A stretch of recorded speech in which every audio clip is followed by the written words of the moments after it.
Hey, brothers and sisters, it's Lisa.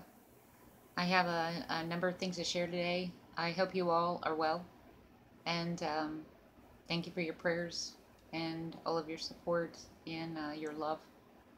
Um, I've had 3 dreams that I need to share, and I need to have enough time on here to share them, so I'm just going to get right to it. I prayed before I started the video that Father would grant me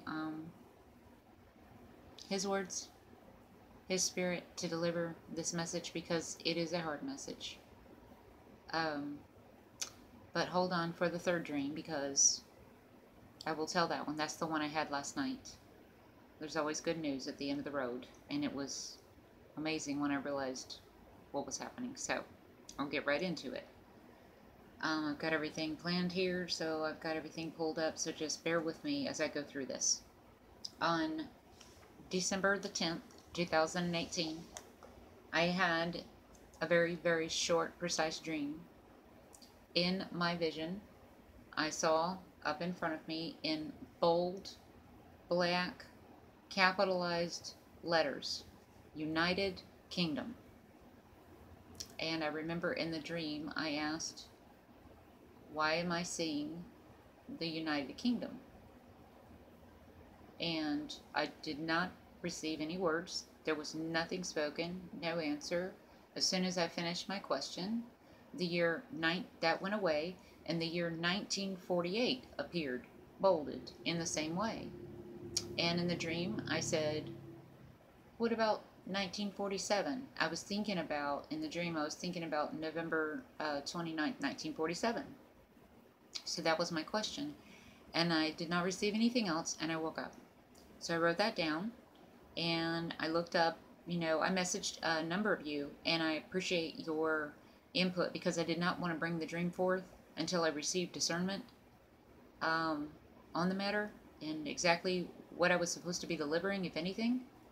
So I put the message out and I did some research, and there was a lot of things that came up. I put in United Kingdom 1948.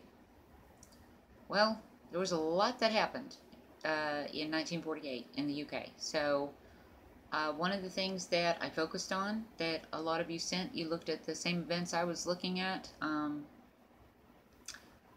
The Olympics that were held in London, the little 3-year-old that died the same day the um, uh, Israel to become a state was put forward in May 14th, 1948. The Israeli-Arab War that took place starting on the 15th, the next day until 1949, in which Israel won even more land back than the United Kingdom had appointed them. But there's a lot of history. I focused in on, I just went to the Lord and I said, Father, I'm a little bit overwhelmed with all of the information I'm finding on the United Kingdom in 1948. I'm thinking that you're wanting me to focus on the May 14th, 1948 mandate for Israel to become state of Israel. But I don't know what to do with it. And so I prayed about it. I asked for wisdom and understanding. I thanked him. I always thank him for showing me the things that he does. And so that night I had another dream. So I had it actually the morning I was waking up, close to when I was waking up. So on the morning of the 13th, I saw 2 things. One, I understood and saw Balfour Declaration, and I saw 100 years, and then I woke up.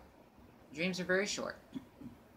So I knew that had to do with what I had prayed about, so I looked up Balfour Declaration, and I found out a lot. Actually, it has a lot to do with the Israeli-Palestinian war, the land, I mean, everything from the get-go, but it goes way back. It goes back to the initial decision and closure of the meeting on October 31st, 1917, which was Halloween Day, and was officially signed and put into order by November 2nd, a couple of days later, 1917. The thing that I found most interesting about the Balfour Declaration, and I am in no way, unfortunately, I'm ashamed to say that I don't know a lot of history. I knew very little. So I really had to do some digging into this. I'm about the furthest away from a historian as you can get. But when something's brought to my attention, then I go to work on trying to figure out what the message is about. So I look up the Balfour Declaration. And on October 31st, 1917, there was a quote that was stated. But before I tell you the quote that happened on Halloween of 1917, the United Kingdom, the British Parliament leaders, I guess, wrote a letter to two people, in particular, King George, Queen Elizabeth's husband. Also, ironically, Prince Charles was born in November of 1948. So, but they wrote a letter. This goes way back. This is not something that just popped up in 1947 and 1948. This was planned from the get-go. There was a British mandate system that was created in June of 1919. It was adopted by the Council of 10. I thought about the 10 horns on the Beast in Revelation when I saw that. The heads of these 10 were Britain, France, U.S., Italy, and Japan. This was transmitted to the League of Nations, that where the United Kingdom, Great Britain, had control over the land after World War I and the fall of the Ottoman Empire that was falling in 1914.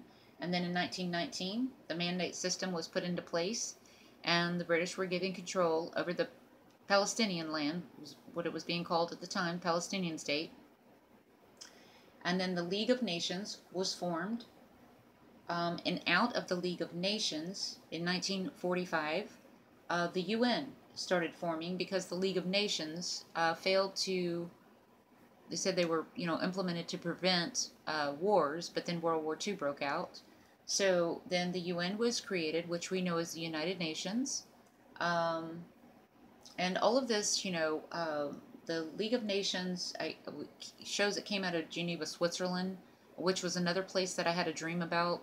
And I can include that later, where I saw the wolf over the city and fire was coming from this wolf. It just happened to be about Geneva, Switzerland. So that was a dream I had in 2015. But anyway, the fact that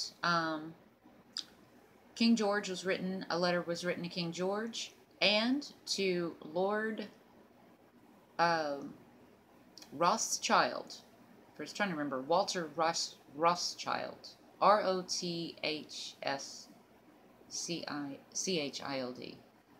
Which is, many people know about the Rothschilds as being prominent, very, they're the richest people, possibly, definitely world banking gurus. So this gentleman, along with Winston Churchill, had a lot of stuff to do during the negotiating during these years too.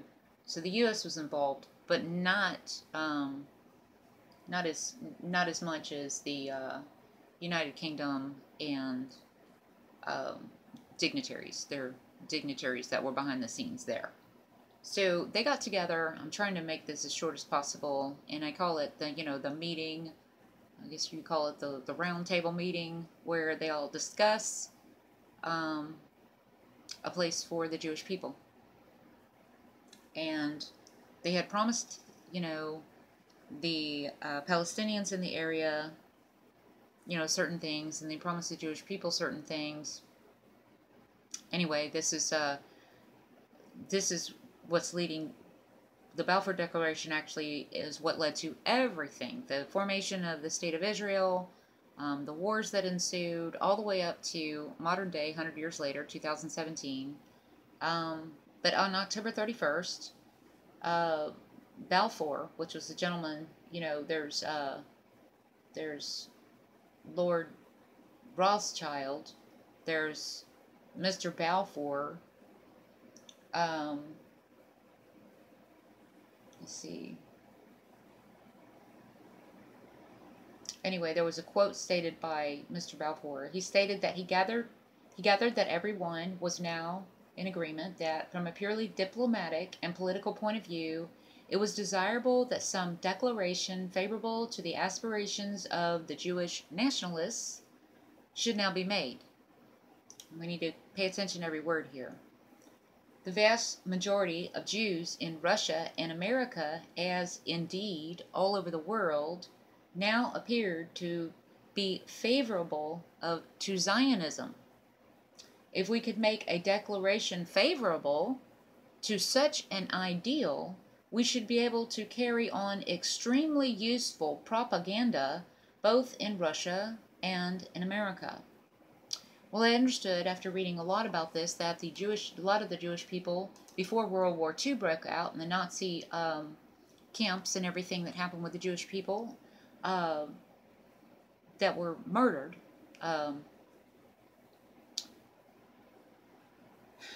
there was many Jews who didn't go to this land that they were appointing. There were people settling there long before 1947 or 48. This was something that started back in 1919. So you got many Israelis and Palestinians living together in what was known as Palestine at the time. So I wanted to read a little bit of this. The origins of the current Israeli-Palestinian conflict lie in the mandate system, which I had mentioned was created in June of 1919. Early in the war, the British incited the Arabs to revolt against the Ottomans in return for the control of Palestine. So the Arabs were, promised that if they went to war with the Ottomans, they would, have control of Palestine. In 1917, they promised to give Palestine to the Jews as their homeland. So same year there. However, when Palestine became a British mandate after the war, both the Jews and Arabs felt betrayed.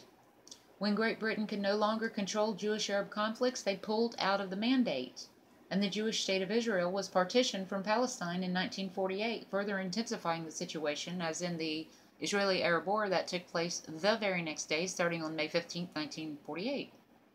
By the end of the Second World War, most Class A mandates, which the state of Palestine was considered a Class A mandate, had become independent nations.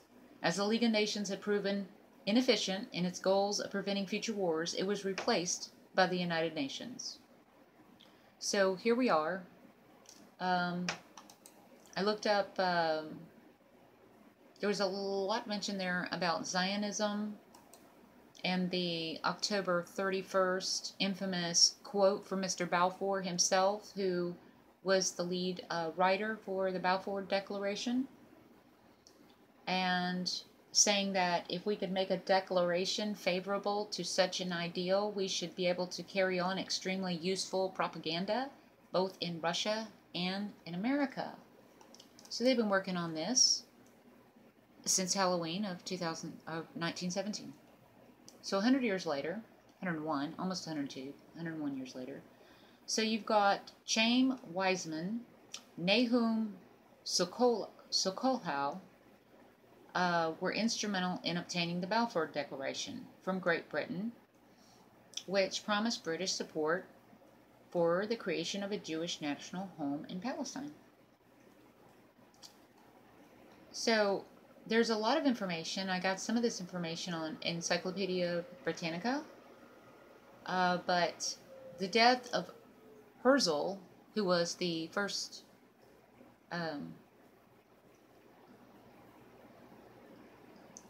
I don't want to say that because I'm not sure about that. I just want to talk about what I know.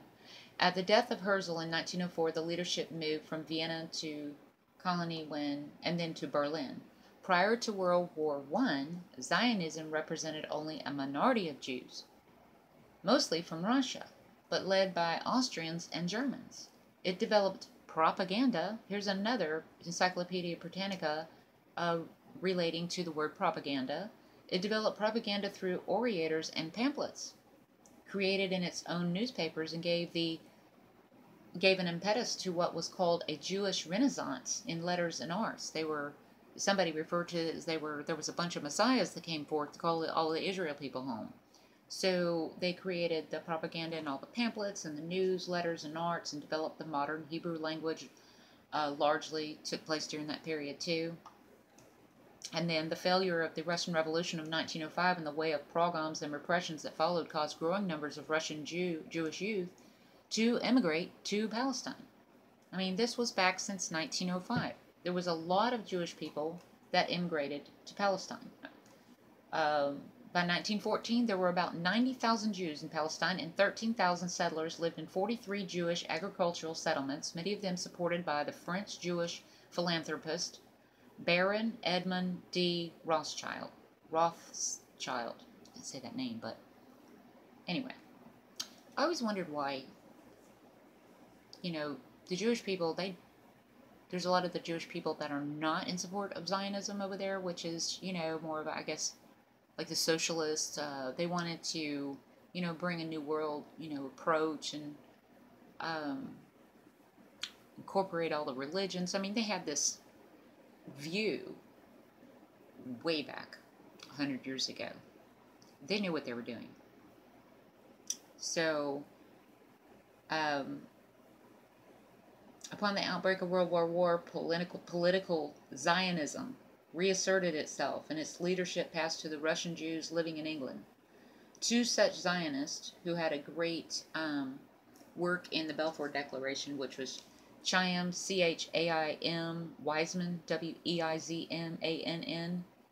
It was him and Balfour himself and Walter Rothschild that were very instrumental in gathering this Balfour Declaration. So there's a lot of history that came out of this. I think that from the two dreams, I'm being shown, we're being shown a lot of what's really going on and, really what's behind it. The third temple that's being built, and I wanted to read a scripture that I was led to in Revelation 2:12, and to the angel of the church in Pergamos write, These things saith he which hath the sharp sword with the two edges. I know thy works, and where thou dwellest, even where Satan's seat is, and thou holdest fast my name, and hast not denied my faith, even in those days wherein Antipas was my faithful martyr, who was slain among you, where Satan dwelleth. But I have a few things against thee, because thou hast there that hold them the doctrine of Balaam, who taught Balak to cast a stumbling block before the children of Israel, to eat things sacrificed unto idols, and to commit fornication. Thou hast also them that hold the doctrine of the Nicolaitans, which I think the thing I hate. Repent, or else I will come unto thee quickly, and will fight against them with the sword of my mouth. He that hath an ear, let the hear what the Spirit saith unto the churches. To him that overcometh I will give to eat of the hidden manna, and will give him a white stone, and in a stone with a new name written, which no man knoweth, saying he that receiveth it. There's another place in the Bible that talks about where Sodom and Gomorrah is, and it also says, where Jesus was crucified. We know that, the Lord is warning us and reminding us that something is coming out of this nation that is not of him. So be very careful and, gathering discernment from our Father about the state of Israel, and go to him with these dreams and the information that I have found. Look up for yourself these things, and I just know that, we're being shown where the power started. There is a dream I also had about Great Britain falling. I had that in early 2015, and this was before Brexit, This was just, I was shown that we would know the end when Great Britain fell, and it's hard to, I have friends there now. I have a sister that, has become very dear to me in the UK, and a couple of sisters there, actually. And all over the world, we have, people that we love. And we just pray for the Lord's protection over them. And we just put on the full armor and we stand. Speaking of armor, I had a third dream last night, which was way better than all the others, but I know we have to be informed about everything, but so I'll try to tell it real quick before this closes off. It was really short. I had a dream where we were just walking around. I couldn't see any of the atmosphere around us. It was just people, us working. I felt we were just working on things. We were going about our business, and then all of a sudden, everybody stopped at one time and changed their clothes. And I mean, there wasn't, anybody taking clothes off or anything. It was like we were shown putting on these, what I thought was white shirts at first, and they had to go over your head. There was no buttons or anything. It went over your head, and then, you put your arms in, and then it looked like it was a big, long sleeve white covering. And when I woke up, I was trying to, place it and try to figure it out, and then it dawned on me. We were here, but we were receiving, the first word that came to me was, my memory's horrible. When you're putting on the Incorruptible. So, I thought that was really good dream, because when it dawned on me what I said, why were we why was everybody changing clothes, right in the middle of everything? But then I thought, oh my goodness, we have to change our garments from corruptible to incorruptible. And, so anyway, that was great. Let me know your thoughts on all of this. I know I'm a little scattered, but I tried to find out as much as I possibly could before coming forth.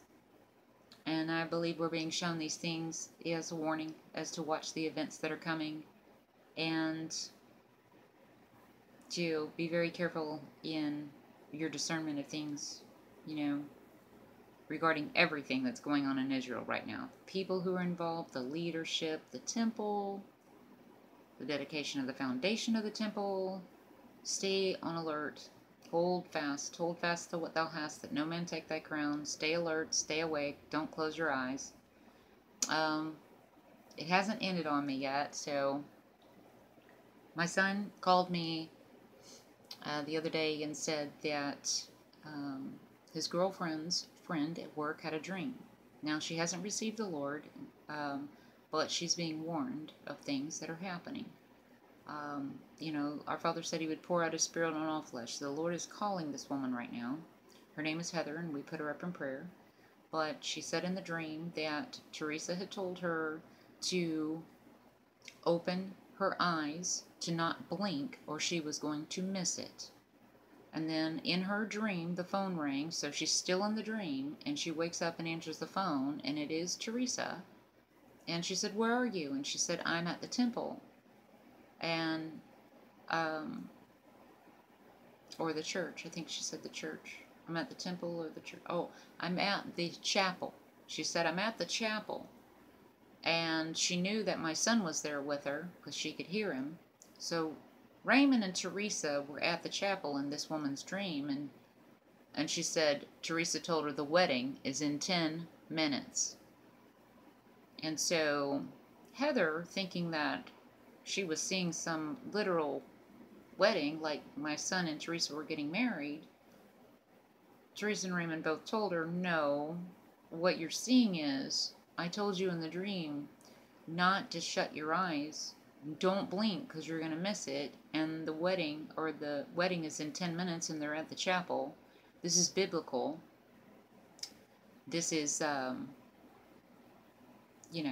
wedding of the Lamb. This is when the Lord gathers His people." So you, and the scripture that came to my mind was in the twinkling of an eye. So if you blink, you are going to miss it. And as in the days of Noah, so shall it be in the days of the coming Son of Man, when they were eating and drinking and marrying and given in marriage. So it'll sneak.